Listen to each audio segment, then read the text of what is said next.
नाही. संस्थेमध्ये आळंदीला 100 वर्षापूर्वी, आता शताब्दी सोहळा झालाय, 100 वर्षापासून अध्यापकांनी म्हातारे होईपर्यंत, जर्जर होईपर्यंत तुम्हाला शिकवलेलं आहे, फुकट शिकवलेलं आहे. माधुकरी करून लोकांनी तुम्हाला फुकट शिकवलेलं आहे, फुकट कीर्तनकार बनवलेलं आहे. कीर्तनकार तुम्ही बनलेले नाही, जनतेने तुम्हाला बनवलेलं आहे. देवाने तुमची प्रतिभा तुम्हाला दाखवलेली आहे आणि ही प्रतिभा पुन्हा देवाला तुम्ही समर्पण केली पाहिजे. आणि ह्याच्यासाठी त्यागी तपस्वी कीर्तनकार महाराज झाले पाहिजेत. धंदेवाईक नको. एका कीर्तनाचे 20-20 हजार, 40-40 हजार रुपये, 30-30 हजार रुपये घेतात. लाज वाटली पाहिजे तुम्हाला.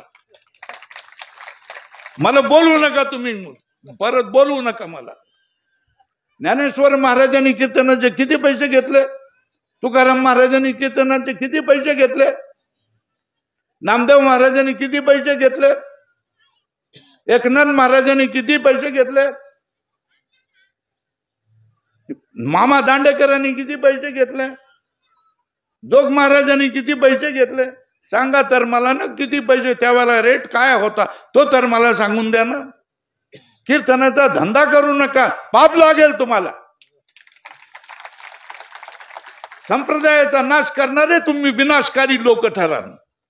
मी सगळ्यांना सांगतोय, कीर्तनाविषयी काय करायचं. तुकाराम महाराजांनी 3 अभंग म्हणाले, ती प्रमाण नाही सांगत, ती प्रमाण सांगा ना. कीर्तनाचे पैसे घेतले तर काय होतं हे तुकाराम महाराजांनी नेमकी ती प्रमाण दडवून ठेवता काय? बाकीची सगळी प्रमाण सांगाल, ती प्रमाण सांगा. नाही सांगणार ते प्रमाण, ते पाठ नाही, ते सांगा ना, ते सांगा. कीर्तनाचा धंदा करू नका, संस्थेचा धंदा करू नका. एका संस्थेमध्ये किती पैसे घेतात? 10,000, 20,000, 30,000, 40,000. तुम्ही फुकट शिकले आणि लोकांकडून काय करता? आमच्या जीवावर तुम्ही धंदा करणार, आमच्या जीवावर तुम्ही बायका पोरांना पोसणार. खोटं आहे तुमचं. कसं नाही, काय नाही खरं. तुमच्याकडून काही काम होऊ शकणार नाही. तुम्ही आता तर मी बोलतोय, कळकळीने बोलतोय, हृदयापासून बोलतोय. तुम्ही काय करायला सज्ज व्हा की आम्ही देखील स्वामीजी सारखं, जंगले महाराज शास्त्री सारखं आम्ही देखील काम करू. अरे किती घडवलेले आहेत संस्थेने, किती वारकरी घडवलेले आहेत, महाराजांनी किती वारकरी घडवलेले आहेत, आमच्या सारख्याने किती घडवलेले आहेत. एवढे सगळे जर कामाला लागले तर अधर्म सगळा काय दोन पळून जाईल, पाप सगळं पळून जाईल. आम्ही कामाला लागले पाहिजे ना. आमच्या आम्ही जे शिकलो ते पोटापाण्यासाठी काय वापर करायचा का? आपल्या बायका पोरं पोसण्यासाठी काय वापर त्याचा करायचा? मग कशासाठी करायचा? धर्म आणि देवा धर्माचा प्रचार करण्यासाठीच करायचा.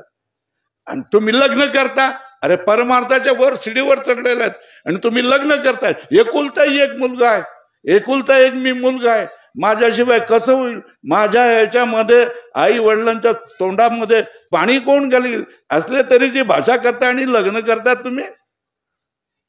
तो एकुलता एक मुलगा आहे, याला सोडलं यांनी. आई बाप किती धन्य आहे ते, ज्याची आता आपण काय केलं? सत्कार केला.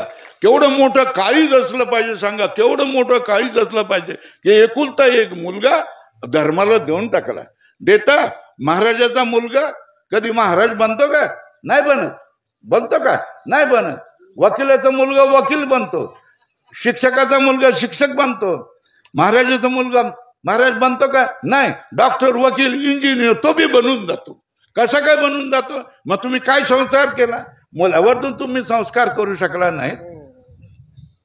स्वतःच्या मुलावर जर तुम्ही संस्कार करू शकला नाही, अहो किती वर्षाची अनेक पिढ्याची परंपरा बिघडवून टाकणारी मुलं पैदा झालेली आहेत. कोणाकडे? कीर्तनकाराकडे, प्रसिद्ध कीर्तनकारांकडे. नाही बाबा, रडली तो कीर्तनकार, रडला की माझं काय झालं, माझी सगळी परंपरा तू तोडून टाकलीस रे, नोकरी करायला लागलास, कीर्तन करत नाही, काय करता? तो कीर्तनकार रडला.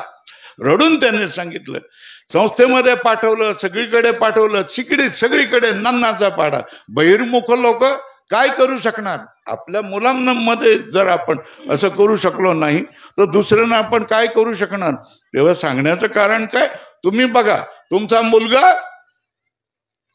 तुम्ही आमच्या पाया पडाल, मोठा सत्कार कराल, जे पाहिजे ते घ्या म्हणाल, पण आपला मुलगा महाराज वा असं म्हणाल का? नाही. आपला मुलगा वकील व्हायला पाहिजे, आपला मुलगा डॉक्टर व्हायला पाहिजे, इंजिनियर व्हायला पाहिजे, राजकारणी बनायला पाहिजे, DSP बनायला पाहिजे, असं